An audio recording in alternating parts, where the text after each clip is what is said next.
প্রিয় সহকর্মীবৃন্দ, আজ এই যে আপনারা মানুষগুলো এখানে একত্রিত হয়েছেন, আমরা একটি সুন্দর প্রক্রিয়ার মাধ্যমে, একটি গণতান্ত্রিক প্রক্রিয়ার মাধ্যমে এইখানে আমরা নেতৃত্ব বাছাই করে নিয়েছি, যারা আগামী সাংগঠনিক মেয়াদ পর্যন্ত ঠাকুরগাঁ জেলাতে বিএনপির কার্যক্রম পরিচালনা করবেন। একটি শান্তিপূর্ণ উপায়। দেশের মানুষ আজ প্রত্যাশা করে যে রাজনৈতিক দলগুলো, আমরা প্রত্যেকে আলাদা আলাদা রাজনৈতিক দল, আমরা যদি প্রত্যেকটি বিষয় 100% একমত হতাম, তাহলে তো আমরা একটি রাজনৈতিক দলই থাকতাম, তাহলে তো আর আলাদা আলাদা রাজনৈতিক দল হতো না। প্রিয় সহকর্মীবৃন্দ, প্রত্যেকটি ভিন্ন ভিন্ন রাজনৈতিক দলের ভিন্ন ভিন্ন মতামত থাকতেই পারে, কিন্তু আজ এখানে যারা ক্যান্ডিডেট ছিল, তারা যেরকম কাউন্সিলরদের কাছে গিয়েছে, কাউন্সিলরদের মতামত চেয়েছে, এবং সেই মতামতের ভিত্তিতেই আজ সম্মেলনের মাধ্যমে নতুন কমিটি গঠিত হয়েছে। আমরা মনে করি রাজনৈতিক দলগুলো তাদের মতামত উপস্থাপন করবে, রাজনৈতিক দলগুলো তাদের মতামত, তাদের চিন্তাভাবনা, লক্ষ্য, উদ্দেশ্য জনগণের সামনে উপস্থাপন করবে। জনগণ বাছাই করে নিবে কে দেশ এবং জনগণকে আগামী দিনের জন্য নেতৃত্ব দিবে।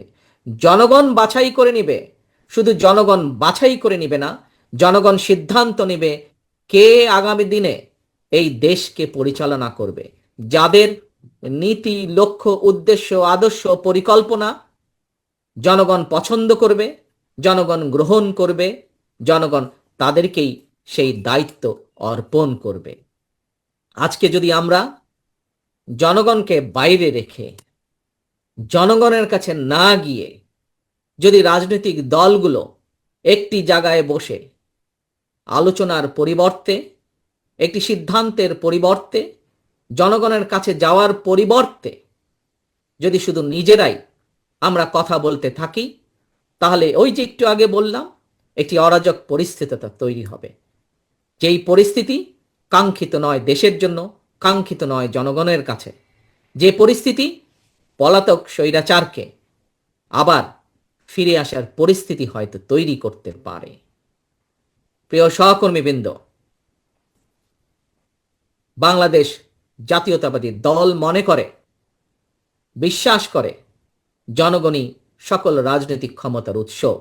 সেই জন্য আপনারা দেখেছেন, আপনাদের প্রত্যেকের মনে আছে, আমরা কিসের ভিত্তিতে দেশকে আগামী দিন বাংলাদেশ জাতীয়তাবাদী দল যদি জনগণের সমর্থন নিয়ে ইনশাআল্লাহ আগামী দিনে সরকার গঠন করতে সক্ষম হয়, তাহলে কিসের ভিত্তিতে, কোন রূপরেখার ভিত্তিতে আমরা দেশকে পরিচালনা করতে চাই, তা আমরা আজ নয়, গতকালকেও নয়, গত পরশুও নয়, আমরা প্রায় 2.5 বছর আগে 31 দফার মাধ্যমে দেশের মানুষের কাছে তা উপস্থাপন করেছি। আজকে অনেক বিভিন্ন বিষয় নিয়ে বর্তমান অন্তর্বর্তীকালীন সরকার রিফর্ম কমিটি গঠন করেছেন এবং সেখানে বিভিন্ন রাজনৈতিক দলকে তারা আহ্বান জানিয়েছেন। প্রায় সকল গণতান্ত্রিক রাজনৈতিক দল সেখানে অংশগ্রহণ করেছে। তারা বিভিন্ন বিষয়ে তাদের মতামত দিয়েছে। কিছু বিষয়ে সকলেই কম বেশি একমত হয়েছে, কিছু বিষয়ে ভিন্নতা রয়েছে, থাকতেই পারে। একটু আগেই আমি বলেছি কেন বিভিন্ন রাজনৈতিক দল, তার কারণ বিভিন্ন জনের বিভিন্ন মতামত আছে, থাকতেই পারে, সেটিই থাকা স্বাভাবিক গণতান্ত্রিক ব্যবস্থায়। আমরা মনে করি সেখানে যা যা আলোচিত হয়েছে, যা যা একমত হয়েছে, সেগুলোতে আমরা একমত হয়ে গিয়েছি। সেখানে যেই বিষয়গুলোতে আমরা একমত হতে পারিনি, আসুন জনগণের উপরে যদি বিশ্বাস রাখেন, জনগণের উপরে যদি আস্থা রাখেন, তাহলে জনগণের উপরে ছেড়ে দিন। আপনার নীতি, আদর্শ, আপনার লক্ষ্য, উদ্দেশ্য জনগণের সামনে উপস্থাপন করুন। Late people decide. জনগণকে সিদ্ধান্ত নিতে দিন।